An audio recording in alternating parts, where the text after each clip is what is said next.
When I was 20, I fell for a boy.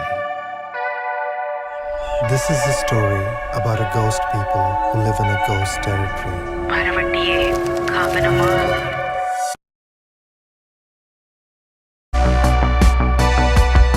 As a daughter of South Korean immigrants, I grew up being told stories about our homeland. It's hard from the campaign that I am on death row for crimes that I did not commit.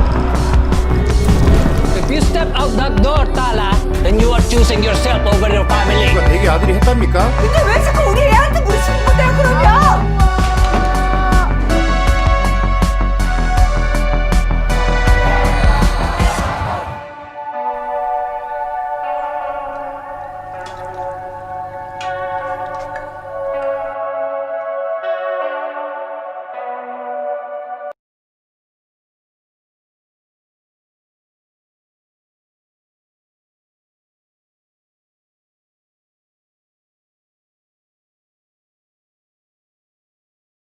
Hey everyone, my name is Samir.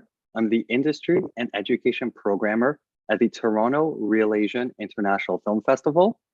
Thank you so much for joining us for Uprooted, the Plantemic, the final virtual panel in our Real Ideas Conference themed Specificity Drives Authenticity.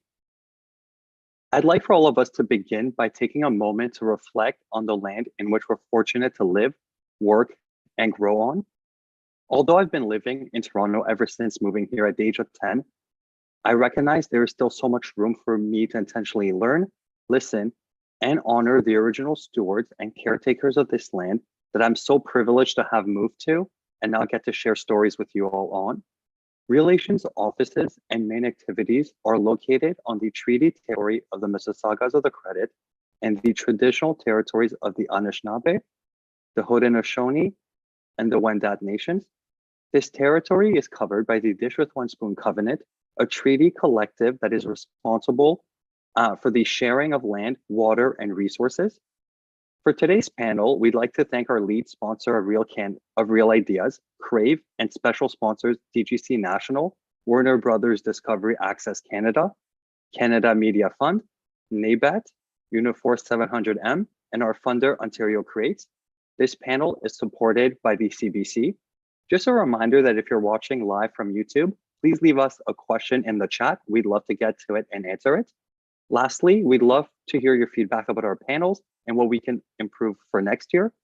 We'll leave a link at the chat, but please visit us at realasian.com/RI survey and let us know how we can improve. We'll take a 5-minute break in the middle of the session. I'm now going to hand over the rest of the time to the amazing Lillian, who's going to introduce the rest of the panelists. Lillian is an animator, is an animation filmmaker who loves to doodle. Past projects include the award-winning children's film Jamie Lowe, Small and Shy, and an educational short for TED-Ed and a VR prototype for the CMF Media Lab. Her commercial clients include Disney XD, Nelvana, Guru Studios, and Mozilla. Hi, Lillian. Thank you so much for joining us. Thanks for having me. And hi, everyone. I'm so excited to be here and taking a deep dive into the making of Uprooted, the Plantemic, a CBC Gem short form animated series. As Samir said, my name is Lillian, and I'm the moderator for today's talk. I'm also a co-producer on the series, so I have a deep love for this project. And I'm so proud to introduce you to our panelists, our incredibly talented creative team. So we have a slide that we just want to bring up so that we can show you who they are, and I'm going to talk you through them. The first person is Betty. Say hi, Betty. Betty is a Chinese-Canadian director, producer, and writer. Her works range from documentary, film, fiction, and animation. She's previously worked on projects that were funded by Telefilm and CBC, and her films played internationally in festivals. In January 2022, she launched the CBC Gem digital animated series Uprooted, the Plantemic, which she wrote and directed. Hi, Betty. Good to see you here. Our next person to introduce is art director Joyce, also known as Ruru Poi. Joyce is a Chinese-Canadian art director, illustrator, and designer based in Burlington, Ontario. She received her master's degree from the University of Toronto Biomedical Communications program and has over a decade of experience telling science stories through award-winning interactive installations, animations, and illustrations. Uprooted, the Plantemic marks her first foray into animation for entertainment. When her professional hat is off, Joyce can be found capturing everyday moments in her sketchbook, hiking on nature trails, and making indie games. She can also be found tending to her many houseplants. Hi, Joyce. And last but certainly not least, we have Andrea Bang. Andrea was born and raised in Burnaby, BC, and is best known for playing Janet on CBC Kim's Convenience, which has earned her multiple Canadian Screen Award nominations for Best Lead Actress in a Comedy. Her film credits include Loose, opposite Naomi Watts and Octavia Spencer, and Fresh, opposite Daisy Edgar Jones and Sebastian Stan, which both premiered at Sundance Film Festival. She also starred in Stay the Night, which premiered at this year's South by Southwest and also screened at Real Asian just this last week. Coming up next, she stars in Lionsgate feature Dear David, as well as Float. In television, Andrea currently guest stars in the CBC drama A Million Little Things. Aside from acting, Andrea continues to write and make videos and watch way too much TV. And Andrea is the voice of one of our show's plants, Anna. Hi, Andrea. It's so great to have you here. So I'm glad that we can show this episode series making of, and the best way to start off is to maybe show an episode. This is the first one that introduces our plants. If you haven't watched it, it is available for free to stream online through CBC Gem. We're going to play the first episode of the series, and then we're going to get into the making of afterwards.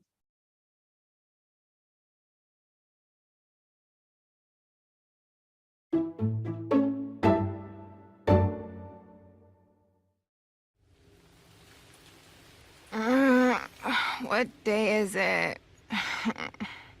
Every day is the same. When is this over? I can't go on like this anymore. We need to have a serious conversation about the pandemic. Let me talk to Wally. He's the oldest here. He would know how to deal with this. Wally? Wally, you there? Opie calling for Wally. What is it, Opie? The situation is getting worse. I move that we have an emergency meeting about the pandemic. Relax, Opie. We're plants. We won't get infected. But now Liz is home all the time, and she's already watered us twice this week, and she's staying up late to watch Murdoch Mysteries, and I don't even get to watch Nature of Things anymore. It's an emergency. I love having Liz at home. I get to listen to top 20 music all the time. The Plantemic is awesome. Anna, stop calling this the Plantemic. Why not, Opie? Why are you getting so whiny? Is it because of all the wine that Liz has been drinking? Oh, forget about a meeting.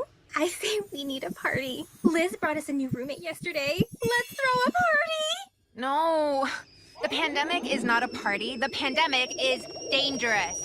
All great points. Meeting adjourned. Look, Opie, the new guy is awake. Let's talk to him. Hi, welcome. I am Anna, and this is Opie. What's your name? Name, thou ask? Along with garlic, leek, shallots, chives, you belong to the family of alliums. Then call me Alan. How long do you suppose I... What was that? Oh my god. Alan? Are you okay? What? Where am I? Who am I? You're Alan. So who are you?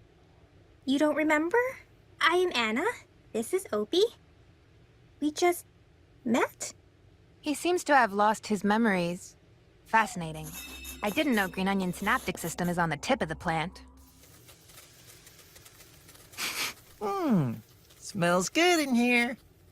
I've seen a lot in my life, but nothing like this. Oh, this is not good. This is not good.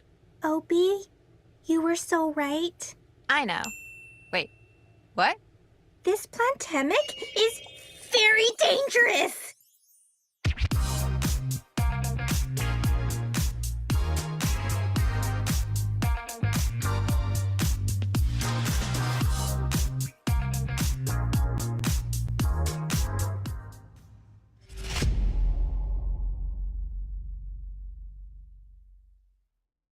All right. So that was a great intro to our plants. You can see that we have backgrounds as well that we chose representing the plants that we felt we connected to the most. My plant is, you haven't seen yet, but it's a blommer, which is actually an IKEA plant, plastic. It represents my inability to actually grow anything organic. Betty, maybe you can talk about your plant and why you chose your plant in the background. Yeah, thank you, Lillian. I chose Wally, and you saw Wally in the episode 1 performed by the amazing Eric Bowser. I always consider Wally kind of the voice of quirky reasons in the house, and he's kind of this like uncle that is more older than everybody, but he's also a child at heart. So I just resonate very well with Wally. Great. Joyce, what about you? Why are you Opie? Right. So I'm Opie because she's very practical. She's a little bit serious, and she is a huge nerd, as you just saw from that clip. So I definitely identify with those traits. And she can also be a bit prickly sometimes. So yeah. And Andrea, why are you Anna? Andrea. I know, it's actually really close to names. I'm Anna. I'm Anna because I played Anna. She's energetic, she's playful, she likes to have fun, and that's why. She likes to feel like if she were to wear clothes, she would wear clothes like this. That's fantastic. Great. So why don't we talk about how this idea came up and how it started? Betty, I know you had quite a journey with this story. Tell us how this idea began, and how you got from the seeds of this idea to this final web series.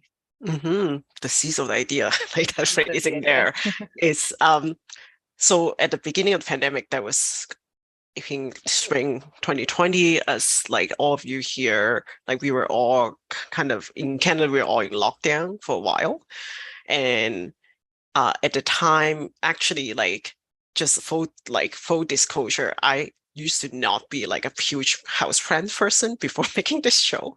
My mom is the houseplant person, and at the time she was in Asia, so I became kind of the default houseplant caretaker in my home. And through that, I also started like being a classic houseplant like caretaker. You start worrying about your plants, and like all of us in the lockdown, I started talking to my plants and wondering what are they feeling now that we're home all the time. We must be sucking up so much air, and they must be, if they're living things, which they are, they must be having a lot of thoughts. So they really started with that idea, and one thing led to another, and I kind of started exploring this idea. I also noticed that I wasn't alone in terms of like talking to my plants, having emotions with my plants, and feeling healed by my plants. And it started kind of collecting stories around me. And at that time, I was also pursuing or doing my master project for a program at OCAD. And so I sort of turned it into a research project for my master thesis. And if we can maybe go to this slide. Yeah. I know that some of you in the audience today receive a survey around like May, June, perhaps like summer of 2020. Thank you so much for submitting your story and love letters to your plants. Here are some quotes that at the time my friends and people around me kind of helped me in terms of like expressing their emotions to their plants. And yes, you can really see if you read this, there's a real sense of intimacy that we develop with our plants. And I think in normal time, there's like that bond, but especially during the pandemic, there is that bond. So really it started from that. And I actually, damn sorry, after came to you, Lillian, and asked, what do you think of this? I've never made an animation, but I feel like this has to be an animated project. Do you remember what you told me, Lillian? No, I don't remember. What did I say? You said it's a great idea, And you kind of gave me a healthy warning of how much work goes into animation. Yes. And you were like, maybe you can consider different ways of like, in your very kind way, like different ways of telling the story that doesn't necessarily involve like a full-fledged animation. And I was like, yeah, that's a really good idea. And I had all like concept, like because of like that conversation, I knew that like I wanted to do something digital, but perhaps in a more contained, more fun web series kind of way. And kind of our serendipity, CBC had the COVID Relief Fund, and then I applied for it, and kind of the rest is history. Like we took the funding and developed this series. So I should actually preface. I thought it was a great idea. So it's, I hope that it didn't come off that I didn't think it was amazing. I think I just knew the amount of time it takes to make animation, and for me, I felt like the idea just needed to get out as quickly as possible. Yes, that's what so you said if we, too. Yeah, if we go to the next slide, this was then a thesis project. So how did it go from there to working with the CBC, and maybe you can talk a little bit about that. Yeah, so on this slide, as you can see here, like as we were developing the project a bit more, so I like at first, like I was, as all of our creatives, when we kind of have a seed of the idea, we are like, is this going to resonate?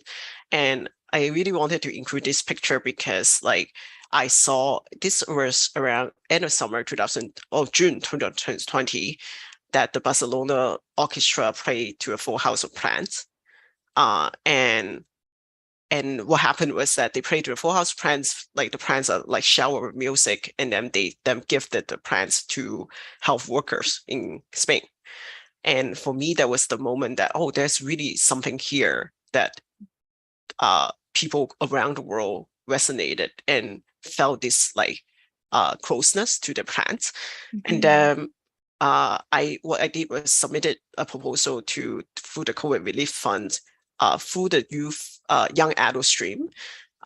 It was a very bare-bone proposal, like it outlined the characters I think of, and basically pitched as a comedy, like a little bit of like a situational comedy, but episodic, for a digital series that would investigate like the similarity, but also the differences of how plants and humans were experiencing the pandemic.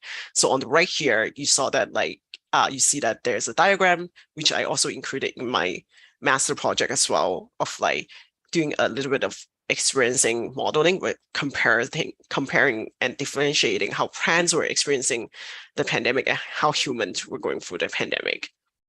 That's great. If we could go to the next slide. I remember at this time advising you to really focus on script writing and voice acting as the two keys to making this a successful animated show. I think there's a lot of really great entertainment out there that is driven by the comedy. And so I know you spent a lot of time working on the script with Aram, who I hope is in the audience today as well, one of our producers and the co-script writer. Do you want to talk about the script writing process and how you work through these stories to package them into these 5 mini episodes? Yeah, so we started with the plant characters, and I should mention, and we're going to go deeper a little bit about that, like, and already kind of at the scripting stage, once we got the funding, I had a conversation with Andrea, like pretty much wrote the character of Anna bearing Andrea in mind, because I just thought that like I wanted this character that was bubbly and represents optimism, and because of like what Lillian you said to me too, like I really wanted to kind of like cemented the persona of the main character and then develop from there.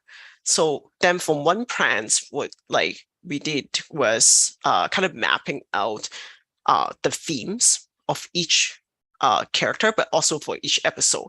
It was kind of like bridging this, like the episodic theme and the characters theme, because like we knew that the characters have to stand out as memorable, and each of them had a great voice and a great persona. so that people can identify with them and also remember them. But also because it's episodic in nature, it had to go through this arc of like some story of a story. And I wanted each episode to represent kind of like a snippet of the life that we have compared to what plants have. So as you can see there, kind of like the initial mapping, the titles are like some of them are same, but most of them are different now. That like for episode 1 is like introducing the plants, which you watch. And then the second episode wanted to be about work. Third episode wanted to be a bit about like friendship. And the fourth episode, I really wanted this like moment of like scare of like the scare that we feel living in COVID. So kind of bridging from character development and theme development is how we kind of meet in the middle. And I developed the script with the support of our other producer as editor Aaron. And we went through multiple iterations. And then later we'll touch on even during the first iteration of the animatic, we still went back to change some of the script. But in the gist, that's how we developed the script. That's great. And so you mentioned that you had Andrea in mind already. So Andrea, I just want to ask you, what was it like being asked to voice a plant? And have you ever done animation before in your other acting roles? I mean, it's always an honor when someone asks you to be a part of their project. And for this one, it just, because we were pretty much, was it the beginning or a few months into lockdown when I got an email from a producer that I'd worked on a short film called Celeste and Lily Till the End of the World. And she asked me if it's okay to connect me and someone and her friend Betty. And then enter Betty. And we didn't know each other before this. But like all she had to say was that it's the pandemic from the perspective of plants. And I was like, this is an amazing idea. It's so good. And like, so in the past, I've dabbled in like really crappy DIY style animations on my own. And if you watch those, you can kind of see why I love this project so much. And before this, I actually hadn't done a ton of voiceover. I'd done maybe like a couple things. So it was really cool to be asked to do this. And sorry, I don't know if I'm talking too much. But the character, like, I feel like Anna is kind of this, she has a lot of this like childlike wonder to her and this optimism. She's extroverted, she's outgoing. And those are the kind, like, that's one of the kind of characters I love to play. So yeah, it was really fun and an honor. And thank you again, Betty, for reaching out. Well, I feel like you fit the plant voice so well. I should mention the other actors and actresses as well. We had Rosalina Lee as Opie, Eric Bauza as Samson, and Frank McGoon as Alan. This was all done remote, if I'm not mistaken. That's correct. Like, no one ever met anyone during the production in person. We have a picture actually of Betty coaching Andrea.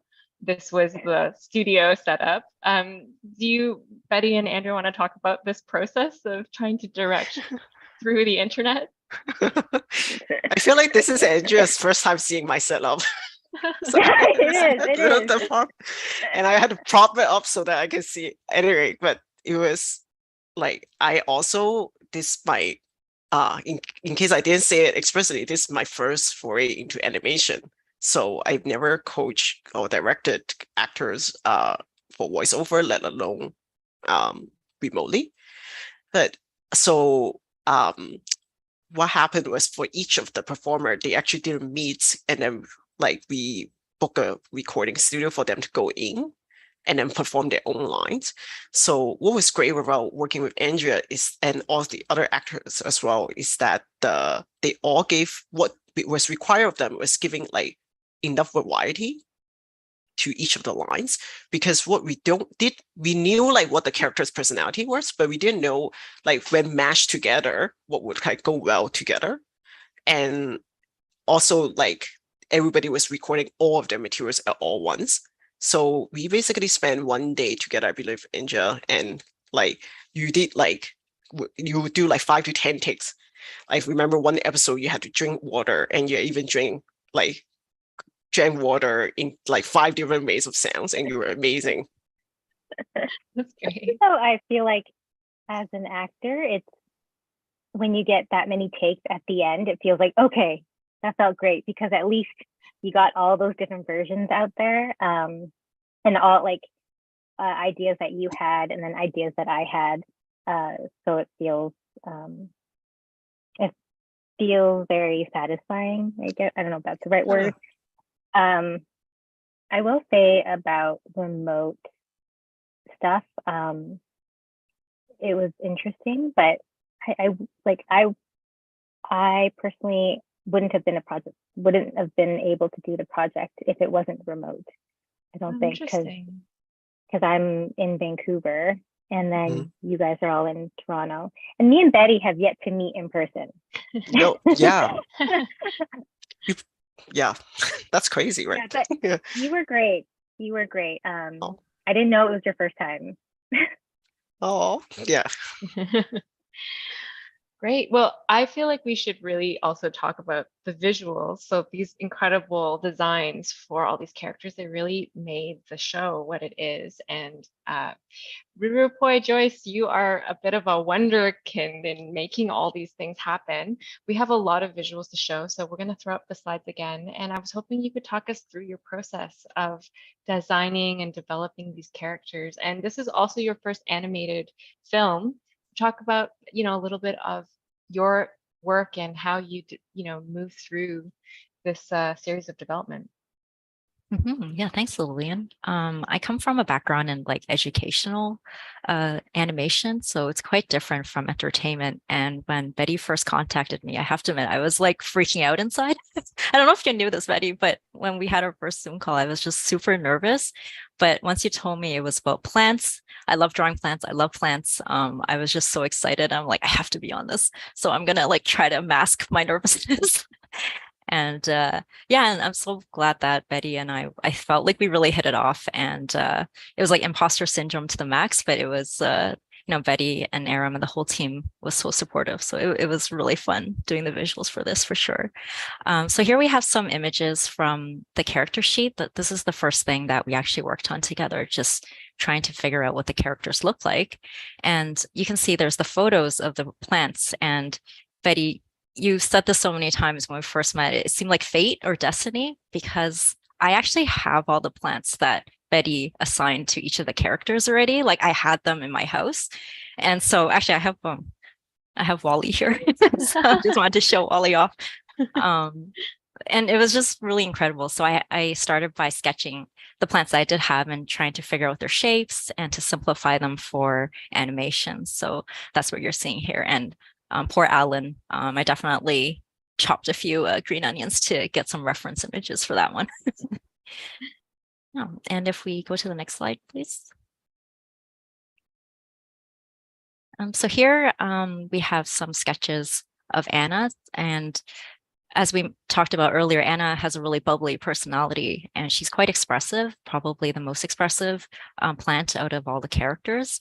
And so we focused a lot on figuring out the different poses that a plant could have to express those emotions. So for example, when Anna's feeling not so great, her leaves are more wilted and drooping down, or when she's excited, she's really like perked up and her leaves are really full. So actually, yeah, Betty, I don't know if you want to talk about this more. Like I was gonna like say, you really struggled with Anna at the beginning in terms of like liking that character, because in terms of like, maybe you can talk a little more about like your evolution about your feelings towards that character, because we kind of did so much with Anna. Yeah, I think I have to admit at the very beginning, it was like for practical reasons. I was like, why does Anna have so many leaves? Like for animation, I was stressing out inside. And so that I think that like kind of hindered my ability to love Anna at the beginning. It was like a practical reason. And I have to admit, I didn't really connect with Anna that much until we got Andrea's voice in. And I'm not just saying that because Andrea's here, but like It's if true. I have, She talks about it every meeting when we meet. It's like, yeah, oh, it's kind of funny problematic. because Yeah. it's kind of funny because that's kind of I feel like what Opie would feel. oh, exactly, I'm such an exactly. OP. Yeah. Yeah. Yeah, but it was just I don't know. It just I couldn't click with this character, and I was drawing her so much. But like through the storyboarding, you'll see a little bit more of that later. But again, once we got Andrea's performance in, that's when Anna really came to life for me. So it took a long time for me to really like get going with this character, I feel. But again, once Andrea's acting was in, it was amazing. It was like a 180. She became my favorite character. If she really did.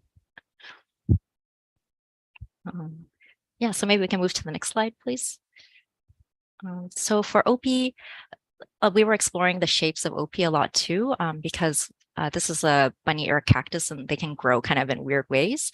And we actually ended up landing on a more human-like form for OP. And Betty, I remember you like really honed in on that and you really liked that. I was wondering if you wanted to talk a bit more about why. Yeah, OP is the character also. So we like when you watch the series, like Anna and OP's friendship is really the anchor of that whole series. So from the very early stage, we really focus on these two characters, like they would kind of dictate like how the show goes. And so for OP, I really love the moment that kind of Joyce showed me what you're seeing on the screen when there's a little bit of human gesture, which I think we even took it to Lillian and our advisor Ray and asked like, how would that kind of change our direction? Because like that would mean that like potentially all the characters will have a little bit of a human shape, and it's a choice and a stylistic choice. But for me, because like it's so OP is such a complex, like she's a little shy, she's like but also endearing at times, and I really wanted her to have this like human quality. So I just sort of like work with Joyce and said let's kind of embody that animated kind of effect. And that's the style that we kind of adopt throughout, is having a little bit of like over the top almost, and learn from the Japanese anime kind of effect. Yeah. Mm-hmm. We had this whole love plot for her for OP, which unfortunately didn't make it. Did not go in. Yes. Yeah. So I see some sketches of that. OP being shy and in love.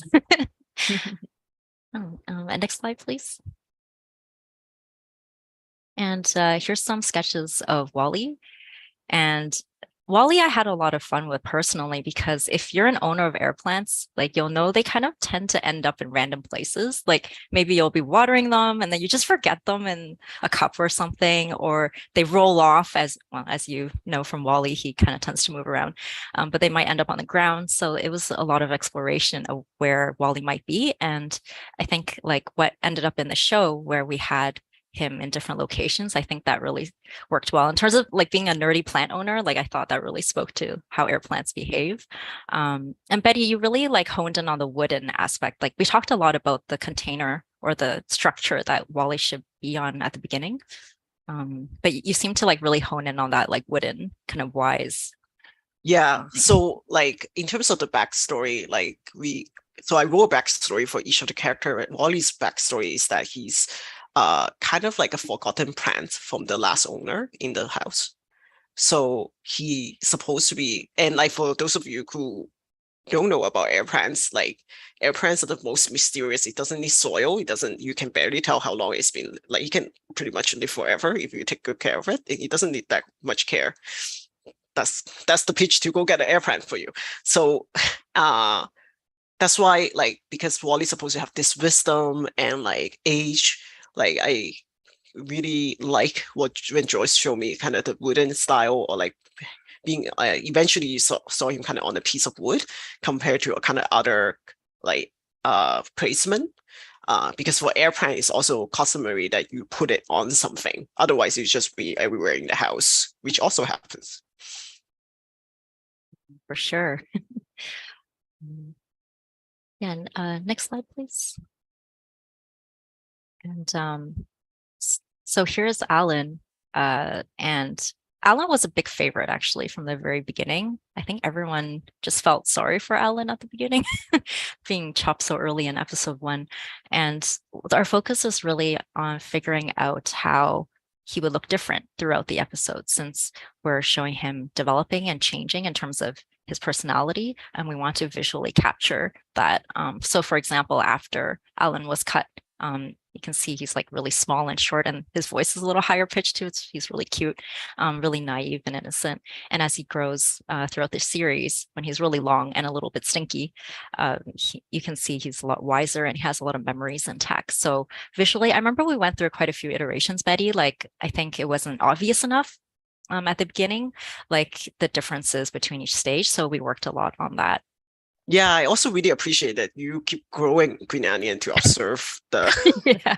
I can't imagine how the house smell, but so and definitely, like, you know, for those of you who haven't watched the series, you see that Alan has this magical quality. We grow, and there's some kind of like person, like, not to spoil the whole thing, but as he changes, there's something about him that change. So it's very important to show the different stages. I also want to talk about that container, which on the label, like you see the different choice of label, we eventually landed on fermented bean curd, which is a Cantonese delicacy, which in itself has its own unique smell, let's just say. Aroma. and yes, and the details there, I think, like, and Aaron was part of this discussion too, is kind of a nod to our identity and our culture, because this show actually ended up being almost all Asian Canadian in terms of production. And if you just watch the plans, you wouldn't know, but we wanted the house to have those little details, and that's showing Alan. Yeah, and about that, I have to admit, I'm not good at writing Chinese. Like, I just can't write Chinese very well. So throughout the whole storyboard, I didn't write fermented bean curd because the character is really complex. So it was just spicy chili oil for the longest time until the final. I was like, okay, I have to actually like write this properly. So that's the final image you see there. Yeah, and in the next slide, we'll see some of the more minor characters. So Blomer and Samson. So Blomer, as Lillian mentioned, is just like, it really was modeled after that IKEA, fake orchid plant. So that was pretty fun to draw.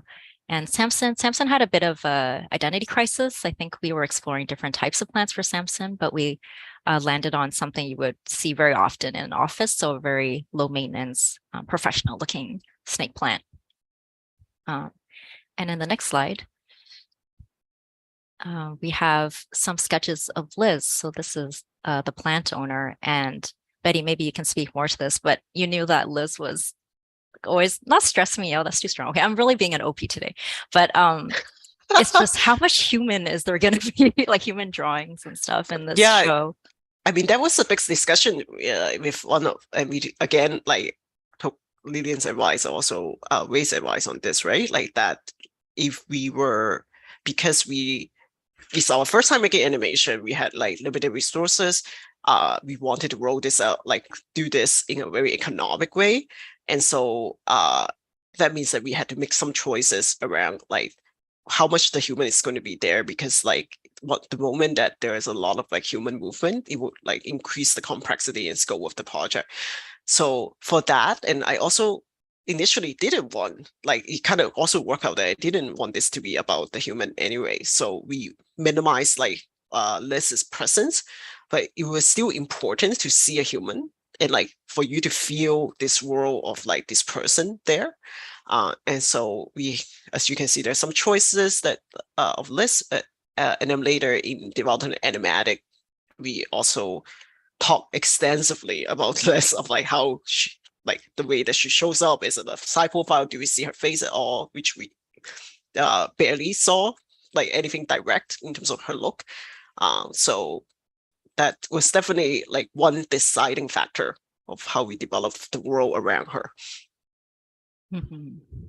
And yeah, I think it worked out in the end. Like she shows up in ways that maybe the plant would see Liz. Like they wouldn't necessarily see her like full body all the time. So it was kind of neat to kind of draw it from the plant's perspective, just to see her hands, for example. So yeah, thank you, Betty, for not, putting more of Liz into like there's no running shots or anything. So that was good. Great. So we're going to actually take a 5-minute break just so that everyone can recollect a little bit, but please stick around because we are going to look at some of the storyboarding, some of the style design, some of the animation. And also we want to have an opportunity for you to ask any questions you have for any of the creative team. So if you have a question, throw it into the chat. We'll definitely try to address that at the end of the panel. And yeah, we hope that you're enjoying seeing some of the behind the scenes work. We'll come back at 5:15 and we'll pick it up again with more development work.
Okay, we are back and looking at more work from the Uprooted web series.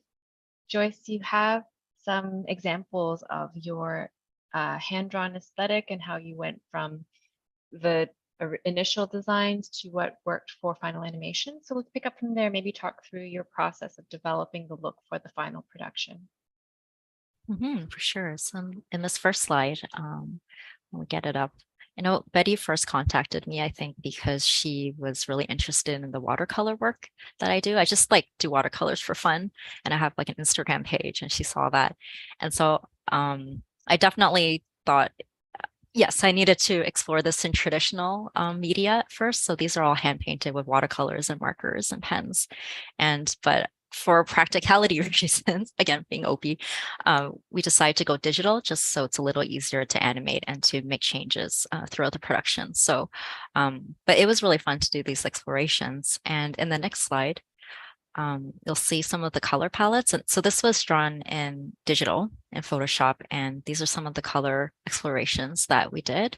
And I remember like when I first showed this to actually Lillian, yeah, you were there too, both you and Betty, you both gravitated immediately to that kind of neutral palette at the top left.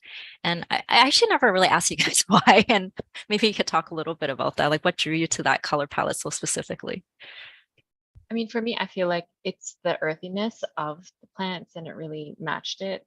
Also because we're talking about an effect that plants have. It's like a calming effect on you. And I think that it really felt like a place of peace to put it in this very neutral space. I don't know, Betty, how. Same, very similar, I would Yeah. say. Yeah, like I really wanted to, because, you know, being indoor is a mix of like, you can, there's a thin line between being depressing and calm.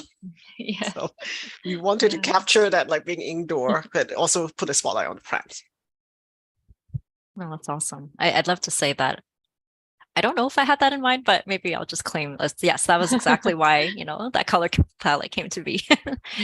But that's great. And in the next slide, we debated about the backgrounds a lot, and it was more for like aesthetic, but also practicality reasons, like how would we handle all of the different environments that we find these plants in. And so I remember, Betty, you showed me this, like, I think it was from a Japanese artist.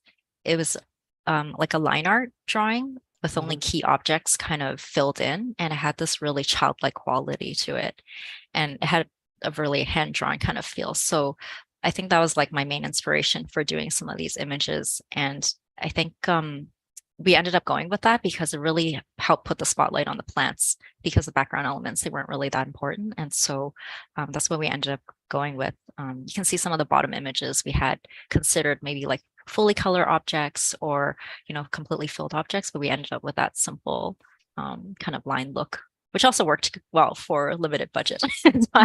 Yeah, I also want like to just like kind of add and say, we talk extensively about the layout of the house. Oh, right.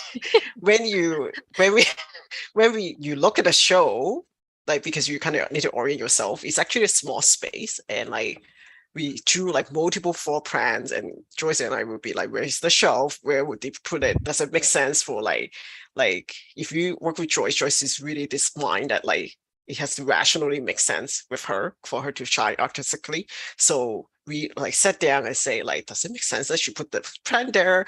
Like, who will put the desk in front of that shelf? Where's she working?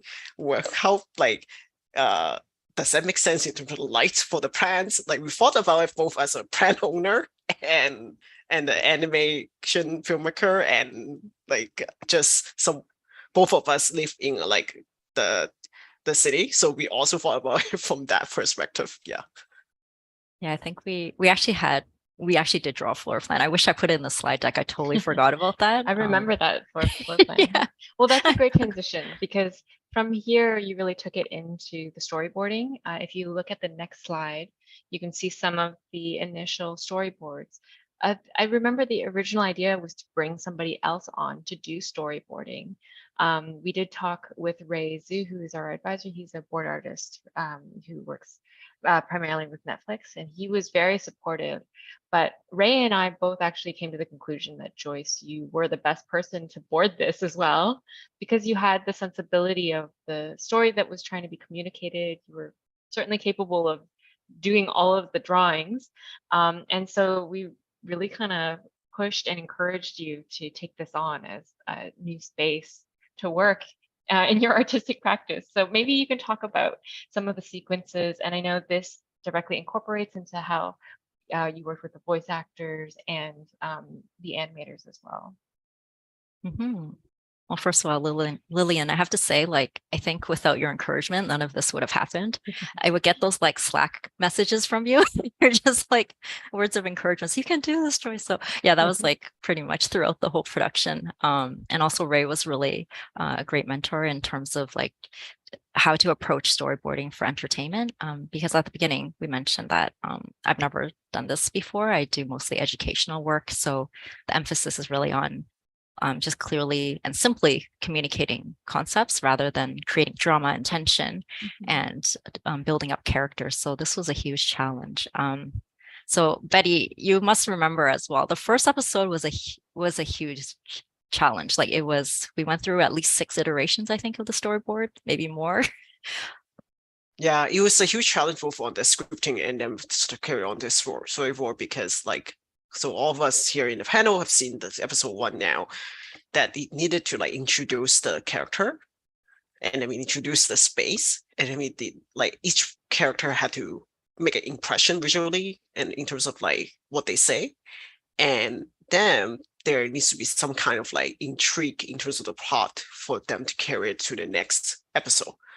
So just that whole mix together, like really, like I think at like storyboards like stage, really everything kind of came out and be like, did this make sense? What was the shot? Like, what was the kind of shot that makes sense in terms of showing the space and makes sense for the story, but also makes sense in terms of like thinking ahead of like with this anime well within the script that we had.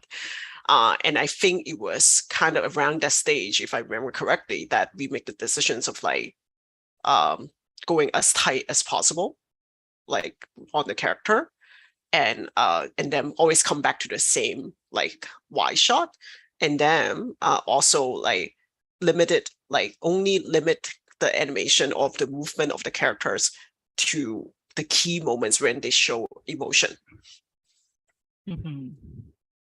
Yeah, that was really key in keeping everything manageable as well. I remember Lillian, you talked a lot about kind of identifying which things could be reused, like certain setups and shots could be reused throughout the whole series. And that was really helpful.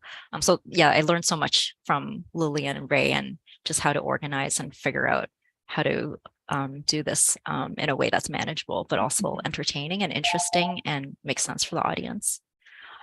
So I think like Betty, I think we're both kind of stumbling through this first one since it was your first time working in animation and my first time working in like entertainment animation. So yeah, definitely like a lot of learning involved for both of us. Stumbling is the right word. Yeah. Do you want to go through the next slide? Maybe we can move.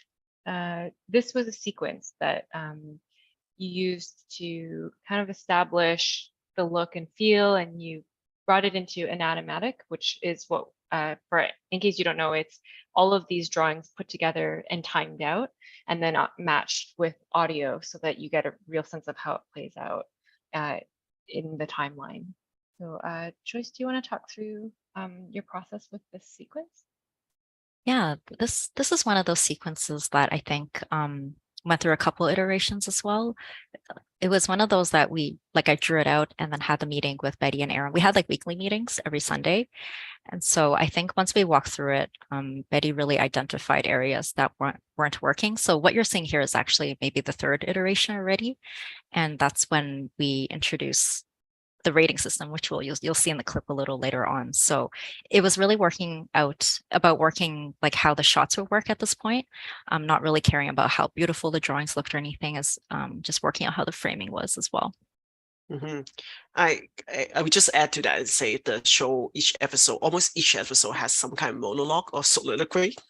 So, and I think that's became really important in the animatic stage, really, of like how visually to show that, so that it's not just like someone going on and on about a situation and or some plans going on and on. So this was definitely a moment that, like, at the animatic stage, we said the script is not working, the script is the problem. And so we went back and changed it. So added this game for Anna's monologue, which you will see. Great. So let's look at the next slide because we do have 2 clips. We have one clip, which is the animatic of all the drawings that Joyce had done. But I believe that it was not Andrea's voice on this. It was our scriptwriter, Aram, who did some voice acting for this clip. So let's watch that one first, and then we can watch the final after.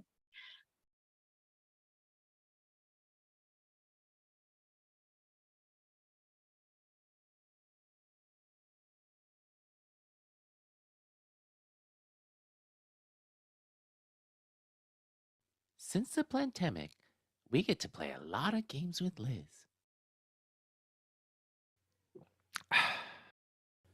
We played drinking contest.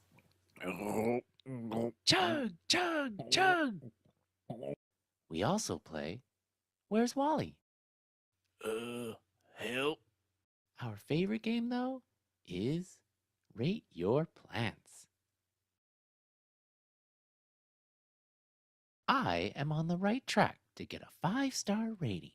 Wally is so lucky. He doesn't even try, and he gets a 3.5. Air plants always get special attention. When it comes to Alan, it's a little bit harder for people to put their finger on it and appreciate him. Oh, and of course, Opie. Opie is a solid 3.5 too. You always know what you can expect of Opie. So, Andrea, I have to ask you, what are your thoughts on Aram as voice acting material? And what did you think when you heard this as well? I thought it was really good. I don't know, because I guess my perspective on things is that with each character, it can go so many different ways. And so hearing this version take for the first time, I was like, yeah, sure, that could be the version.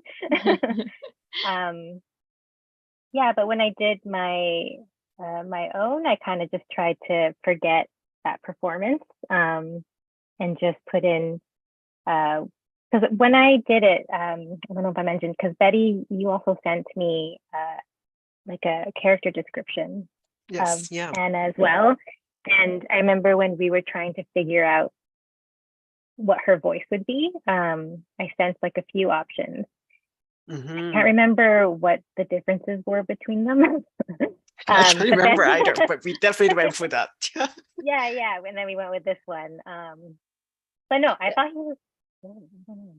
I have a question. Do you find it helpful to actually hear an animatic version with the temp track, or do you find it better to go in fresh without knowing anything? I mean, it's kind of helpful just to kind of see what the tone is and kind of what her vision is for the actual project. So I found it helpful. Maybe I think it would depend project to project, but for this one for sure, it was helpful. Great.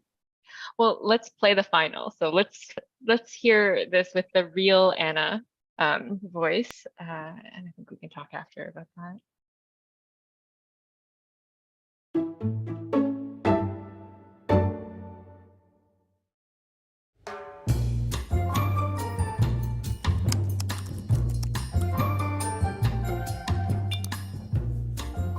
Since the pandemic, we get to play a lot of games with Liz.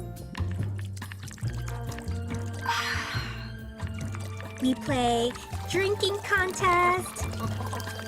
Chug, chug, chug, chug. We also play Where's Wally? Help? Our favorite game, though, is Rate Your Plants! I am on the right right track to get a 5-star rating. Wally is so lucky. He doesn't even try and he gets a 3.5. Air plants always get special attention. When it comes to Alan, it's a little bit harder for people to put their finger on it and appreciate him. Oh, and of course, Opie. Opie is a solid 3.5. You always know what you can expect of Opie. I feel like you really brought the energy for her. Like it really makes everything come together when we hear your energy for this character. Oh, thanks. Yeah, I mean, when we were in the room, I feel like we tried different ways and to approach it. Yeah, and it was a lot of fun. Yeah, remember we did like dissecting line by line, or you kind of doing it all at one go, and that also kind of gave this like, because the monologue is so like it's all Anna setting the tone for episode 2. Yeah. I have to say, I love that line, the rate your plants. It cracked me up every time. And when you're working in animation, you basically have to watch and listen to the clip over and over and over. But I never got sick of it. I really love that clip. I have to shout out to Aaron. We have eternal gratitude for Aaron because he did a phenomenal job acting all the characters in different variations. And he also brought in his kids for some of the animatics. So fantastic. Let's move forward and talk about the animation itself. We have some slides to show different tests that you did for the way the characters would move. Do you want to talk through this, Joyce, and your approach for making the animation happen? For sure. So since we're animating plants, a big topic of discussion was like how the plant should move, because like, as you can see in this test, they're actually moving quite smoothly from one pose to the next. And we all felt that looked a little weird, a little off that plants move that way. And so in the final animation, we really ended up pushing it to like more of a pose to pose, as if you were taking like photos or snapshots of your plant, and that's why they were changing. And so I remember, yeah, there were tons of discussions, and here these 3 gifts are just like different styles that we tested. And I think Betty, again, you're very clear about your direction, which I really appreciated. You're like, yes, I like that one. And so we went with like the first one, and we just rolled with it. So there wasn't too much experimenting on this end, actually. And in the next slide, so I mentioned before that I don't consider myself a 2D animator at all. And I think this also came with Lillian's encouragement, how I came to be the one to animate this as well. But do it. Yeah, pretty much. Do it. And so I kind of did it in a weird way. Maybe animators watching this are probably like, why did you do it like this? But not to get too technical, but I drew all of the plants in Illustrator and brought them into After Effects and just kind of flipped between frames that way. And so that's how most of the show was actually built. So you did all the animation in After Effects primarily? Yeah, I use After Effects and but did all the poses in Illustrator as still images. Okay. Yeah, I don't know Toon Boom and Harmony. I'm not familiar with those at all. So well, that's because in my work I actually do motion design. And so if you go to the next slide, you'll see some of the other aspects of animation that I was honestly a lot more comfortable with and familiar with. So the little like graphics up behind OP, for example, when she's nerding out, I'm kind of drawing things in, a little like text animating in. So we used a lot of that to kind of supplement the plants that aren't necessarily moving that much, just to make the whole scene feel a bit more lively. We say there was a big addition, like Joyce strings, in terms of the details, like even in the that shot of like OP, you see like how nerdy she is about all her scientific knowledge. Like the devil is in the details about like their personality. Yeah. I really love that too. I feel like you don't actually need a lot of movement at all. You just need those little pieces of details coming in, and it tells everything you're thinking of in the story. And of course, everything. Go ahead. Go ahead.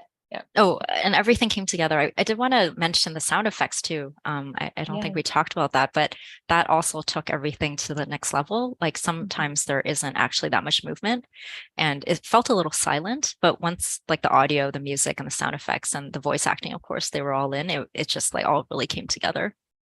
Like Aaron picked a lot of great music, like the sequence that you saw, the bossa nova like track that really elevated that sequence. And then also shout out to our sound editor, Daniela. Daniela really understood the animated kind of style that we wanted to go, animation and Japanese anime style that we wanted to go for, and then added a lot of sound effects. Okay, let's go in. I know there was a sequence that was animated. And I think it'd be great to look at that a little more traditionally. At that point, I think you were animating everything by yourself, but you probably needed a little bit of help. And so maybe talk about the evolution of this next slide, because this was one that, do you want to talk a little bit about it first and then we can watch the clip? Yeah, for sure. This was in episode 4 and it kind of deviates. Actually, maybe Betty, you could speak to this better, actually, like how it deviates a little bit from the rest of the show. Maybe I can talk about why we chose like kind of double down on this, and then we can talk about the process. You know, every filmmaker kind of have this like one sequence in a movie or a show that they like.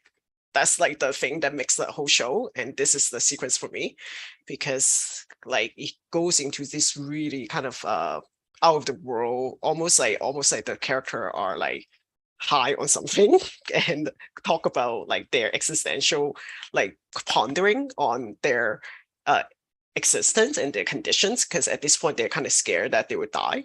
And the soliloquy is like kind of adapted line by line from a Shakespeare passage from Macbeth. And so we decided that this is the sequence to like double on for animation. And from there, with Joyce leadership, and we hired Lucas, who also helped to contribute and took this sequence to the next level, I would say.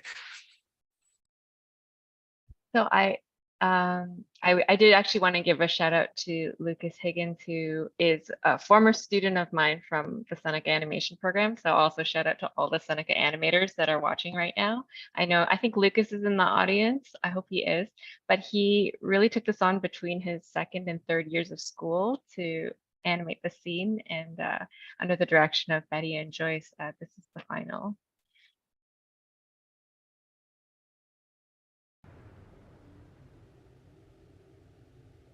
Tomorrow.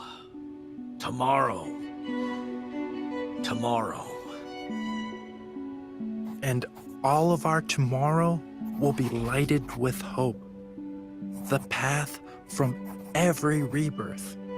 But tomorrow will be another day of endless wait. Come, the cycles of life. Go. The fear of demise. Life is not a gloomy shadow. What is life if we live and die in this house?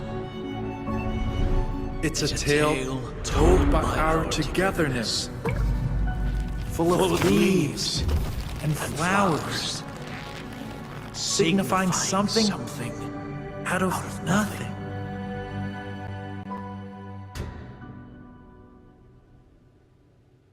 You're right, kiddo. Let's stick together. That's so beautiful. I'm like getting emotional about the onion. Yeah, do you want to talk about this process of developing animation for the sequence? Yeah, I remember first getting the script. I have to admit, Betty, I was like, what is this? How do I storyboard this?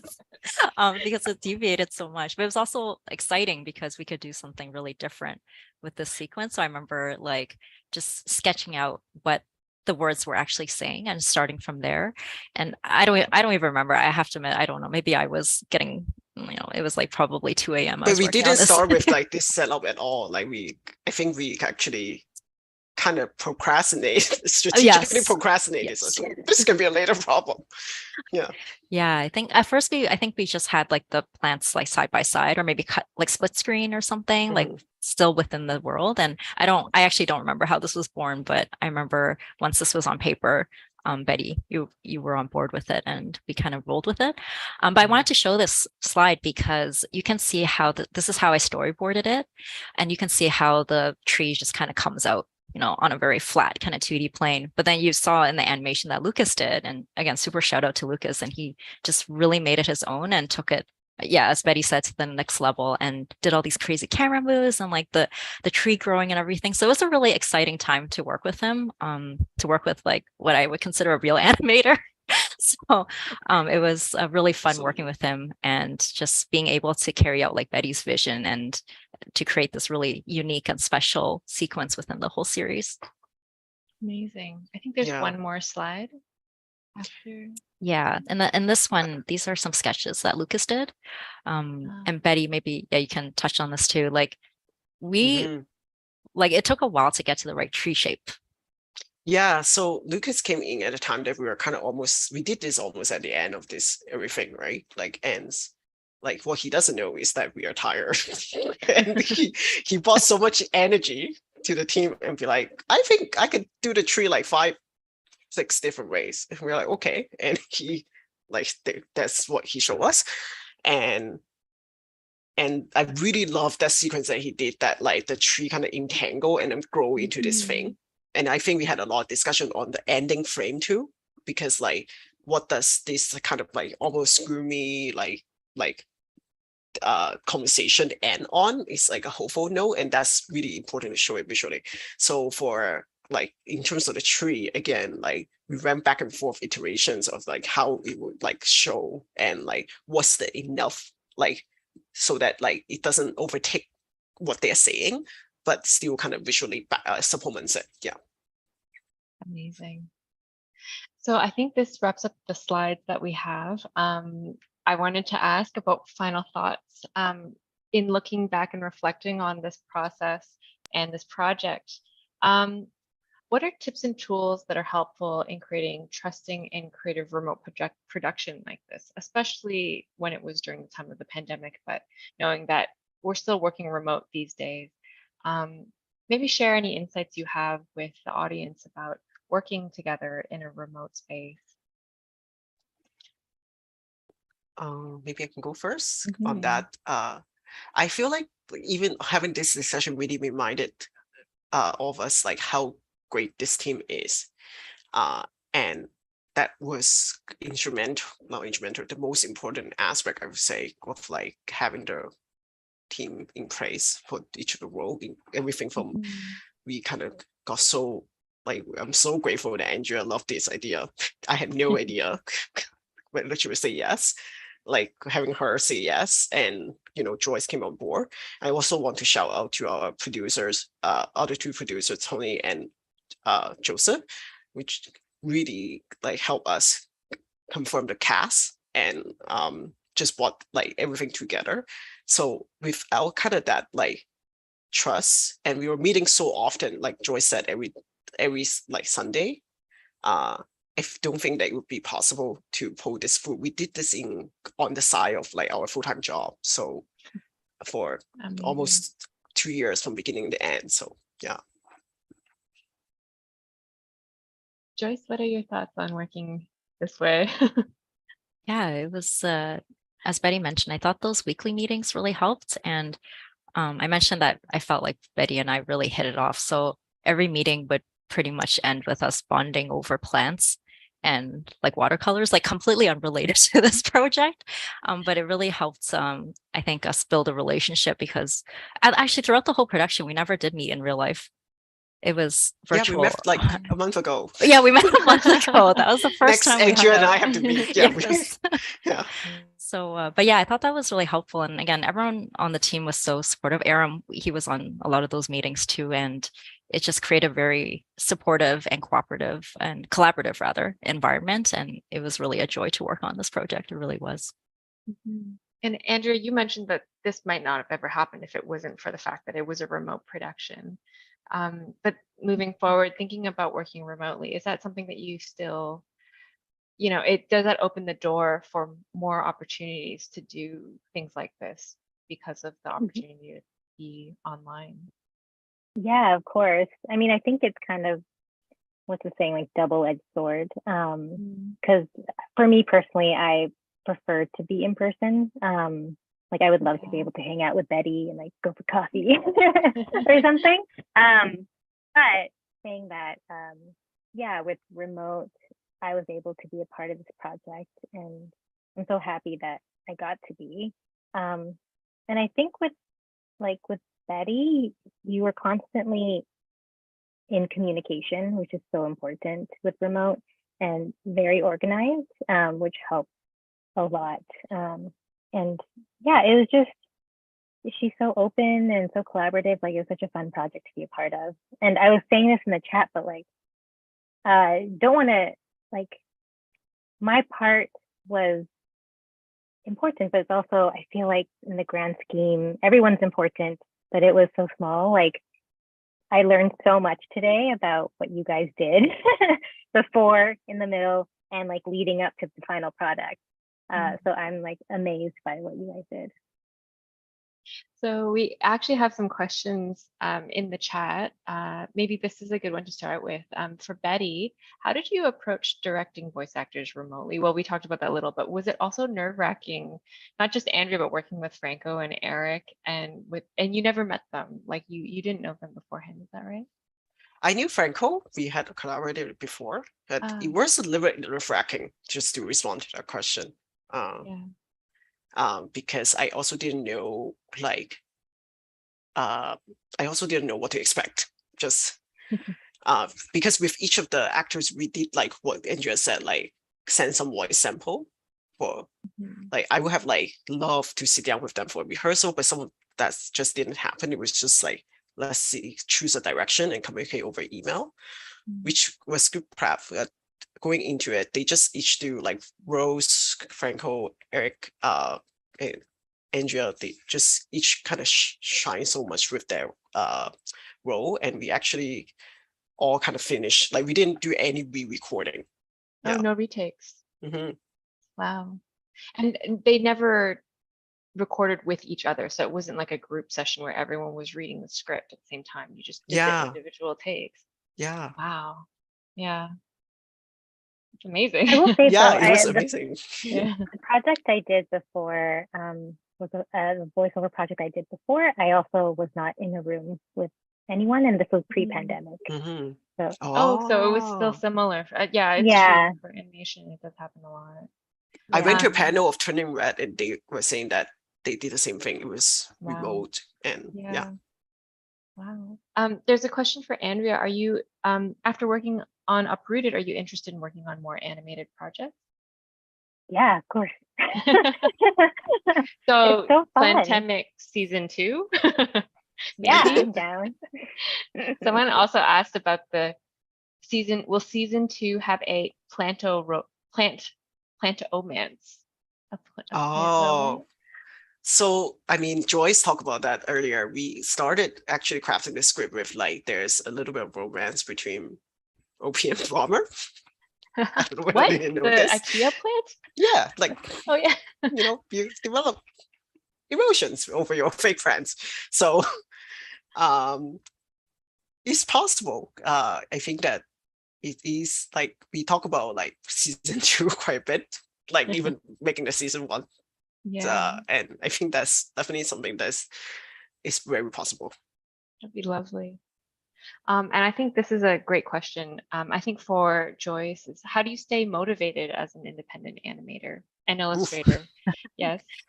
Oh, yeah. A lot of snacks, I think. A lot of stress eating snacks. No, but as we talked about, that weekly meeting, though, that really set the tone, I think, for how we were going to collaborate. So I think basically Saturday night probably would be me scrambling to finish things, but keeping that kind of consistent meeting was really important, I think, to keep the production moving along. And well, Betty, I don't know if we should talk about this, but the schedule did get pushed out quite a bit. Overall, I think I don't remember how long, but maybe I think it was supposed to be like a 3-month project. I think when you first approached me, it was supposed to be done within 3 months or something. I probably told crazy. Andrea the same thing. Yes. So I mean, that's the reality of doing projects outside of your day jobs. And but again, those meetings, because it was remote, just talking every week was really helpful in keeping me motivated anyway. And just we were also on Slack, so we were like messaging a lot and posting progress and stuff. So yeah. Out of curiosity, how long was the production? Like, how long did it take you from start to finish, would you say? We got the funding around May, June 2020. The script wasn't finished and approved like I think January 2021. And then the entire 2021 we were working on it because it was rolled out. So the year, then for a year production. That's still very impressive considering the size of the team. It's good to know. We have no benchmark. No, we don't you got it done. The audience is saying they all want plant plushies. So I want them too. Thank you, audience. Let's do it, Betty. Maybe we need to do a crowdfunding and you folks can all contribute. Mugs, t-shirts, and plush for sure. Yeah. Well, I think that's a great way to wrap it up. Thank you again so much, Betty, Andrea, Joyce, for being part of this panel. Thank you, Real Asian, as well, for NCBC for supporting this project. And Samir, I'll bring it back to you so that you can wrap this up. Okay, thank you so much, Lillian. That was an incredible conversation, an incredible presentation deck. You all outdid yourselves. We would love to continue this discussion on our Discord. It was popping in the YouTube chat, so we'd love for you all to continue. We'll drop the Discord link in our chat. If you're on it, we'd love for you to join. It's going to be on YouTube. We'd also love for you to let us know what you thought about this panel and how we can improve for next year. We'll leave a link to our survey down below. Thank you so much to Lillian, Betty, Joyce, Andrea. A special shout out to Joyce, who made these amazing Zoom backgrounds for all of us. Thank you to Rhonda, our amazing live captioner, for our backhand support. Thank you so much to Kelly, Mimi, and Joe. Just a reminder that Real Asian is going on until November 20th. We have 2 in-person events tomorrow and on Sunday. Please check us out at realasian.com/festival, and you can buy tickets for the next 2 events. Thank you so much for joining us. We hope you take care and have a great night.